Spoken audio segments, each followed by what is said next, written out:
अध्यक्ष ब्रिजभूषण शरण सिंह के बाद कर्णभूषण सिंह बनने वाले हैं, इसलिए यह षड्यंत्र किया गया। ये कुश्ती का अध्यक्ष पद मुझे खैरात में नहीं मिला था।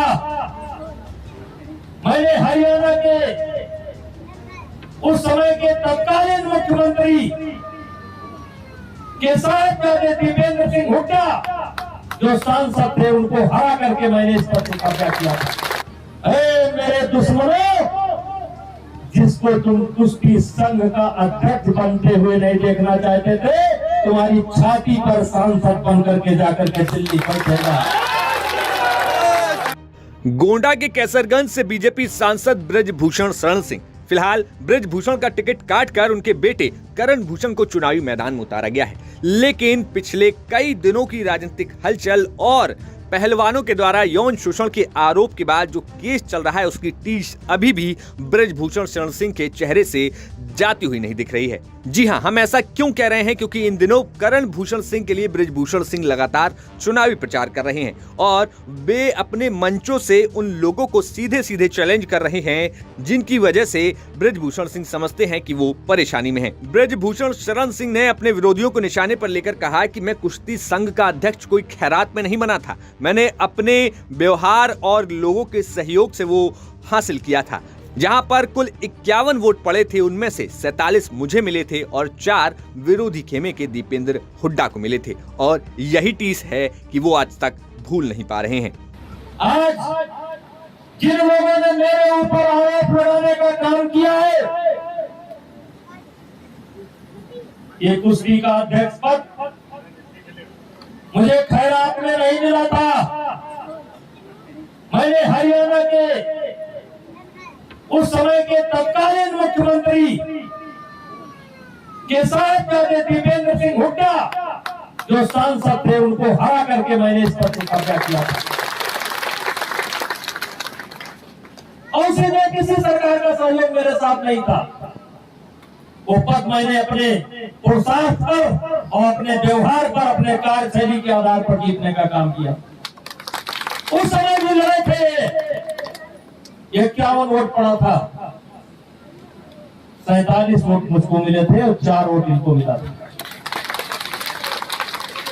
8 में मैंने इनको चुनाव हराया, 12 में इनके लड़ने की हिम्मत नहीं पड़ी, निर्विरोध चुना गया।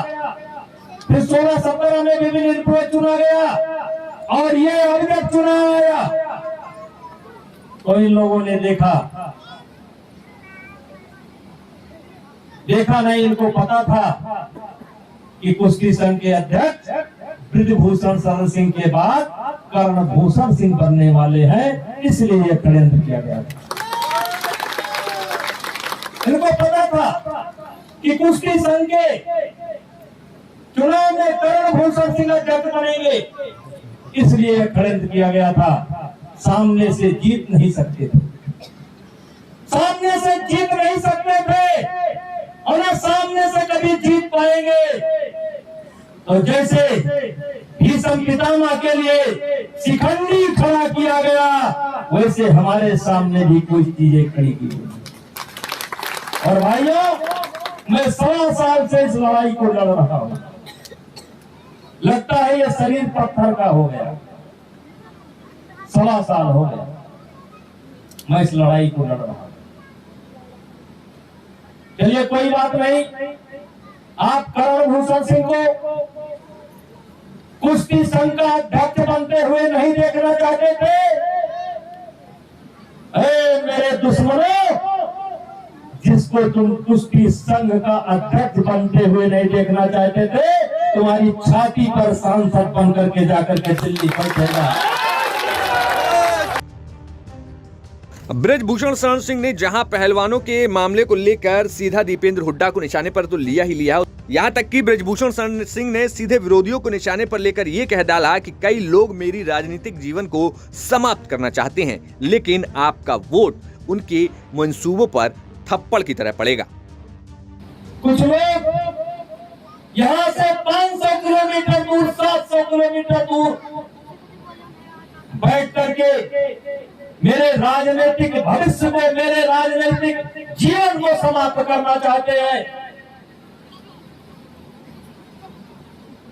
वो वहीं से बैठे बैठे दुआ कर रहे हैं, ट्विटर के माध्यम से दुआ कर रहे हैं, फेसबुक में के माध्यम से दुआ कर रहे हैं। मेरी बर्बादी की कहानी या मेरी बर्बादी का तमाशा देखना चाहते हैं।